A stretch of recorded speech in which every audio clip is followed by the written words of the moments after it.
Monoete Al, good morning, and how are you, faithful? Captain Niner coming to you with your Captain and Coffee Morning Report for February 4th, 2025. And well, there's really not much to talk about. Nah, obviously, if you were paying attention to anything yesterday, there was one big thing that came up yesterday. So obviously, we're going to get into it. A little bit of some goat news. We're talking about Jerry, and some good news that is also goat related when it comes to this show, morning podcast, and me in general. So let's just get into it. So obviously, the big stuff that came out from yesterday was the fact that Myles Garrett, reigning defensive NFL Player of the Year, has asked for a trade to be out of Cleveland. And to be honest with you, I would too. Between their quarterback situation and everything else that they've got going on over there, I mean, it's just a complete mess. They're not going to be good for probably years. From what you know, what I mean, it's just with Watson and all that issue. They're just such a disheveled franchise. I honestly, I feel bad for the Browns fan base when they first talked about the Watson contract and everything. I was like, ooh, that's terrible. But you know what? So basically, Garrett's come out and he's talked about what he wants to win championships, and he knew that, and he's kind of realized that staying in Cleveland is not going to do that, especially with like I said, with everything going on. They can't figure out quarterbacks. Goes back to what we're talking about here a little bit later. When you got a quarterback, even one who has deficiencies, but you have one who can play, you keep that person. So, obviously, so he's talking about, obviously, as you can see by the picture there. Wow, my nose is itchy all of a sudden. Um, One of the most logical place, even according to a lot of NFL pundits, is the fact that the most obvious place for him to go is San Francisco. We've got the money. Um, we've got we're a team built to win right now. So all of that thing makes sense for him. He's got 2 years left on his contract, which, by the way, if you look at his contract is very, very nice. In fact, we'll go ahead and jump over to the next slide so we can talk about it. Um, yeah, so according to Dave Lombardi, now this is where I'm not a perfect draft analyst or contract analyst or anything like that, so I don't understand it completely. But so for right now, his cap hit would be about $6.3 million. Now I know his salary is like 19 mils, but I also know you can offset some of that by doing bonuses and all that kind of stuff. So I'm not going to get it. I don't know. I don't completely understand contracts or anything like that. So the way I understand it is that through bonuses and everything else, he will make upwards of about $19 million. But the only cap hit he will hit, or he will hit against San Francisco, will be $6.5 million. If that alone means you throw the bank at this. This means you get 2 years off of this man.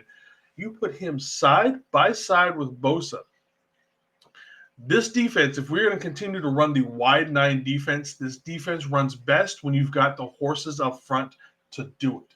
You put Nick Bosa on one side, Myles Garrett the other side. Then you draft a bunch of young guys in the middle to just let them go.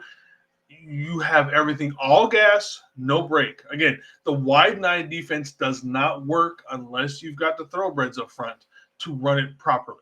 This puts it an amazing defensive line. I mean, just those two alone, and then you can fill up the middle. That's just pressure coming everywhere. Like who are you gonna double? You can't double both Bosa and Garrett. You're gonna have to take your point. To that point, Bosa's not even the best defensive end on the field anymore. We get Garrett is miles above what Bosa is. Look, I love Bosa. I love everything he does. Bosa does not have anything to hold to how good Myles Garrett is. So I mean, he immediately becomes the second best lineman on the team. Now, one of the questions is, what are you willing to give up? Me, I would give up 2 first-round draft picks.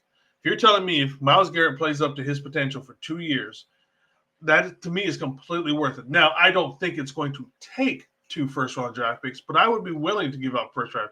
Like I particularly like this draft, this one, a try possibility with the 11th pick and then consecutive 2 third-round draft picks. I would have absolutely no problem with that sort of a trade. Hell, I'm even willing to throw a couple players in there. You want a Debo? Sure, have Debo. You guys want a BAA? Maybe not this BA thing, but I'm willing to throw other players involved to get this done. Again, if they want to take a first and you change those 2 thirds to seconds, I would even be okay with that. I want this deal done. I don't give a damn anything else. If we are going to, we also, you remember, we also sort of did the same thing with Khalil Mack. He was being traded away from the Raiders.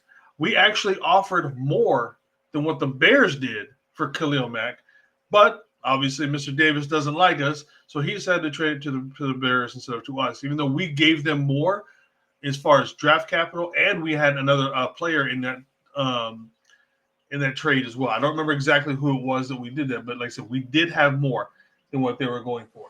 So again, I would give absolutely anything to give Myles Garrett. Like I said, there's also the possibility a lot of people say, would you flip Brock Purdy for Myles Garrett? Yes, I would do that right now. As big of a person as I am with Brock Purdy and everything like that, Brock Purdy is still learning, and he could become that person that carries a team. Right now, Myles carries a team. You put him on that defense, you put that defense goes to a level unknown to man, kind of a thing. So I would have no problem. If they wanted to straight up Brock for him, I'm down with that as well. All right, so let's move on to the next one. We've even got Demo out there. You know, Demo don't give a damn. He will go out there and recruit everybody. A couple of weeks ago, he was out there recruiting Max Crosby. Now we've got him out there. He's out there recruiting Myles Garrett as well. What type of animal do you want to be? We got hyenas, bears, lions, and gorillas. Obviously, him being the hyena, Nick Bosa being the bear, and Trent Williams being the gorilla / silverback. Now, I didn't get it at the time, but it just hit me that he was one with the whole lions and bears and tigers. Oh my! Because there's a lion part on there, and I kept thinking, I was racking my brain all night, like, who the hell is the lion? And then I saw something, or somebody was trying to say that it was Fred Warner. I'm like, no, Fred's the predator because of his dreads and everything like that. But no, so I think they're talking about either him being the lion or somebody else. I just don't know. So if anybody knows who has the lion theme on the team, let me know. But I'm gonna say we call him a moose. Myles Garrett is a big old dude, and you know what animal never gets fucked with? No animal ever fucks with a moose. You know why? Have you guys ever seen a moose? A moose would whoop your ass. The only thing that fights a moose is another moose. They are massive. They are powerful, and nobody fucks with them. All right, so that's enough of the Myles Garrett for today. So for this one, we are going to transition to what Jerry Rice, the GOAT, remember that GOAT, talked about with Brock Purdy.